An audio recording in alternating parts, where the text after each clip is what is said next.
নানান জায়গা থেকে আওয়ামী লীগের লোকজন জামিন পাচ্ছে, তাদের সহায়ক সরকার আসছে।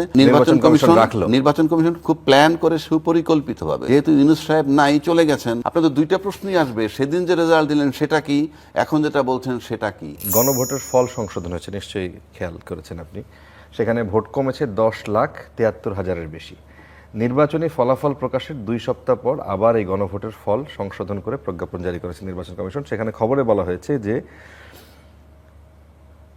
সংশোধিত ফলাফলে হানা ভোটের সংখ্যা কমেছে, সেই সঙ্গে বেড়েছে বাতিল হওয়া ভোটের সংখ্যা।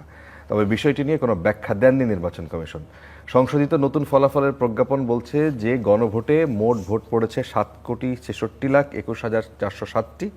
এর মধ্যে ভোট বাতিল হয়েছে 74,35,196টি। ফলে বৈধ ভোটের সংখ্যা দাঁড়িয়েছে 6,91,86,211টি। এর মধ্যে হা ভোটের সংখ্যা 4,72,25,980টি। এখন এর আগে নির্বাচনের ঠিক পর দিনই, অর্থাৎ গত 13ই ফেব্রুয়ারি বেসরকারিভাবে গণভোটের ফলাফল প্রকাশ করেছিল নির্বাচন কমিশন। সেখানে বলা হয়েছিল গণভোট সারা দেশে হ্যাঁ ভোট পড়েছে 4,82,660টি। এখন আপনি বলবেন যে এই যে এতদিন পর, সে 13 তারিখের ফলাফল ঘোষণার পর আজকে নতুন করে 10 লাখ ভোট নির্বাচন কমিয়েছে, 11 লাখ ভোটের মতো কমিয়েছে, এই বিষয়টাকে আসলে কতটা গ্রহণযোগ্য হতে পারে বলে আপনার মনে হয়? কতটা গ্রহণযোগ্য সেটা বড় বিষয় না।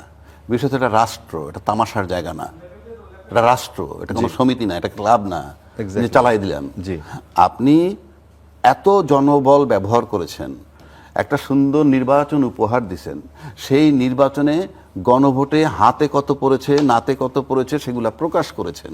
প্রকাশ করার পর তার ভিত্তিতে অলরেডি রেজাল্ট পাবলিশড হয়ে গেছে।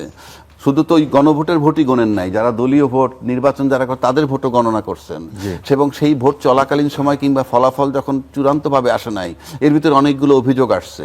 সেই অভিযোগ আমার নয়, ওনারও না, সেই অভিযোগটা আসছে অন্য দলের পক্ষ থেকে। এখানে ইঞ্জিনিয়ারিং হয়েছে, এইটা হয়েছে, সেইটা হয়েছে, কাটাছিড়া হয়েছে, বিভিন্ন কথা আসছে। তো নির্বাচন কমিশন যখন আজকে প্রকাশ করলো গেজেট নোটিফিকেশন, এবং সেখানে কিছু ভোট কমছে, এখনও হা ভোটই জয়যুক্ত হয়েছে, কিন্তু কিছু ভোট কমছে, 74 লাখ ভোটের কথা বললেন যেটা নষ্ট হয়েছে, এই যে বিষয়গুলা, এটা তো আপনি একটা প্রশ্ন থ্রো করে দিলেন যে আপনার কাউন্টিং নিয়ে জটিলতা আছে, এবং আপনার এই কাউন্টিং জটিলতা, আপনি সমস্ত কাউন্টিং এর আপনি ডাউট প্রকাশ করতে পারেন, কারো কিছু করার থাকবে না। আমার কাছে যেটা মনে হচ্ছে ব্যক্তিগতভাবে, আমার ধারণা, আপনার এই থেকে আমার ধারণা, যে ইতিমধ্যে আমরা দেখছি যে নানান জায়গা থেকে আওয়ামী লীগের লোকজন জামিন পাচ্ছে। এগুলো কিন্তু আমার মাথা ব্যথা নয়। আমার মাথা ব্যথানো এই কারণে, আমি রাজনীতিতে সম্পৃক্ত না।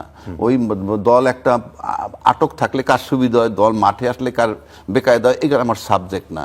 বাট আওয়ামী লীগ কিন্তু, আওয়ামী লীগের লোকজন জামিন পাচ্ছে। এই জামিন পাচ্ছে মানে হচ্ছে যে নির্বাচনের আগে বলা হয়েছিল যে বিএনপির তরফ থেকে বলা হয়েছিল যে তারা এলাকায় এমনও বলছে যে আমরা যদি বিজয় লাভ করি আমরা আপনাদেরকে দেখে রাখবো।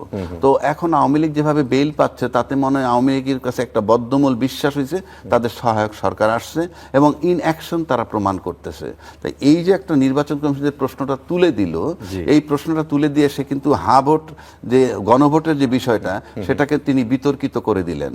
এবং এই বিতর্কিত করে দিলে এটা দিয়ে ইস্যু বানাইতে পারে যে কেউ, যে কোনো সময় আন্দোলনও হতে পারে। তার মানে একটা প্রশ্ন এখানে পরিষ্কারভাবে তোলার সুযোগ এবং নির্বাচন কমিশন খুব প্ল্যান করে সুপরিকল্পিতভাবে, যেহেতু ইউনূস সাহেব নাই, চলে গেছেন, আর প্রেসিডেন্টের ভাষণটা আমরা যেটা দেখেছি, তাতে মনে হয় যে এই গণভোট টনভোট প্রেসিডেন্টকে অনেকেই আমরা সমর্থন করি না। আমি আমার কথা বলছি না, তাদের ভাষায়।